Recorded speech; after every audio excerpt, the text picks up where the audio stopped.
तो हमारे पास एक नया खिलाड़ी आ गया है और अच्छा खिलाड़ी बताया जा रहा है।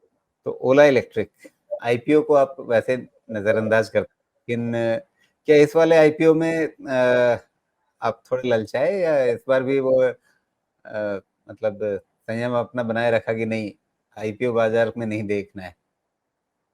नहीं, मैंने नहीं देखा है।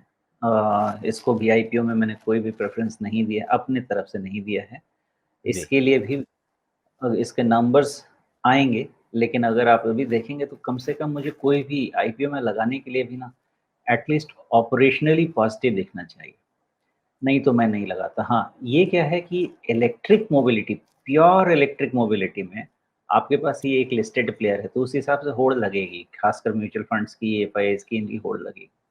But ji. स्टिल क्या ये ईवी और इलेक्ट्रिक मोबिलिटी का ज़ोमैटो बनने वाला है? ये तो समय बताएगा। प्रॉफ़िटेबल हो गई, तो ज़ोमैटो का प्राइस भी 70 का 250 हो गया, 300 हो जाएगा। 300 हो गया कि नहीं पता नहीं, 270 के ऊपर तो निकल ही गया था।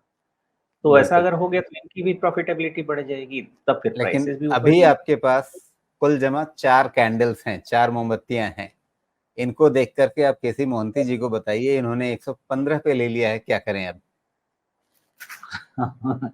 इतनी कैंडल में तो ख़ैर क्या ही बताएँगे। नहीं, चलिए अब देख इसमें लेते हैं। कैंडल में क्या बताना है अब? जिस तरह से ये पहले 2 दिन में इसमें जो उत्साह दिखा, और तीसरे दिन भी, अ, तो शायद तीसरे दिन के उत्साह में इन्होंने इसे पकड़ लिया। उत्साह तो ख़ैर अभी भी है।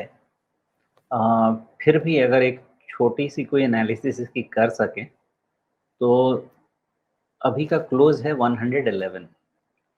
इन्होंने कित 115 पे खरीदा है, थोड़ा-सा वेट करना चाहिए 118 के ऊपर के क्लोज़ का।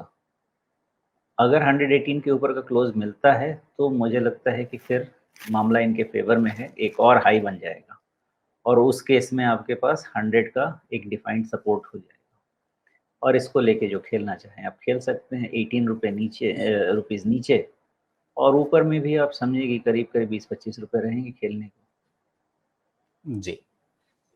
लेकिन कहीं पे कोई फंडामेंटली अगर एक कॉल लेनी हो कि भई हमें आईपीओ में मिलता नहीं मिलता, वो अब जैसे कहते हैं कि आईपीओ मतलब लॉटरी, तो आपके दिमाग में बैठ जाए कि आईपीओ तो 76 का था, लेकिन 76 में हमें मिल थोड़ी रहा था, हमें जिस भाव पे मिला हमने ले लिया।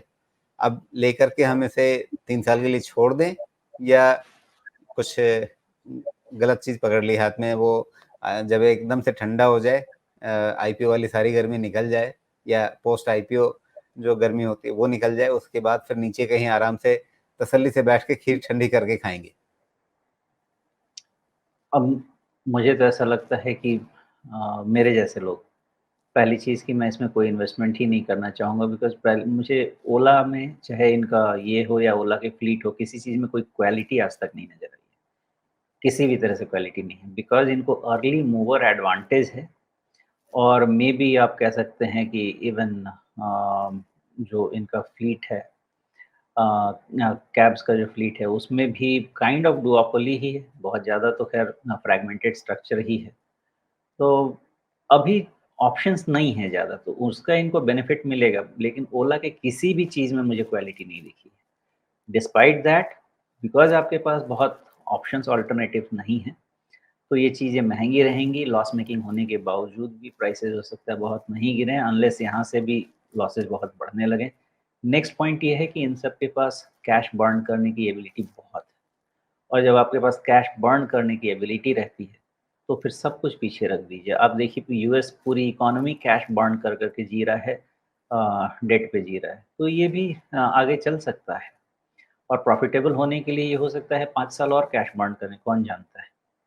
इसलिए मैं इसमें तभी हाथ लगाऊँगा जब ये प्रॉफ़िटेबल कंपनी दिखे और उसके पहले मुझे नहीं लगता कि हाथ लगाऊँगा और ईवी इंफ्रास्ट्रक्चर अभी इतने नेसेंट स्टेज में है कि ईवी पे बहुत पॉज़िटिव होना भी मुझे डाउटफुल केस लगता है बिकॉज़ जो भी ईवी लेता है, आधा तो रोता ही रहता है।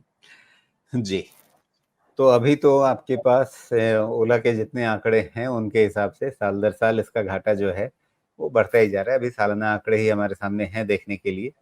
फिर जब तिमाही आंकड़े आने शुरू होंगे, तो उनका एक ट्रेंड उभरना शुरू होगा, उसके बाद फंडामेंटल एनालिसिस ज़्यादा बन पाएगी, और 4 कैंडल पे टेक्निकल एनालिसिस भी क्या बनती है। फिर भी सोमेश जी ने आपके लिए कुछ लेवल्स बता दिए हैं, उनका ध्यान रख करके जो निर्णय आप खुद लेना चाहें, वो हम लोग हर बार कहते ही हैं कि भई इस बातचीत को आप अपने लिए एक इनपुट की तरह से लीजिए और उसके आगे अपनी रिसर्च, अपनी पढ़ाई-लिखाई, अपनी खोजबीन करने के बाद और ज़रूरी लगे कोई पेशेवर सलाह लेने के बाद फिर आप कोई फैसला करें।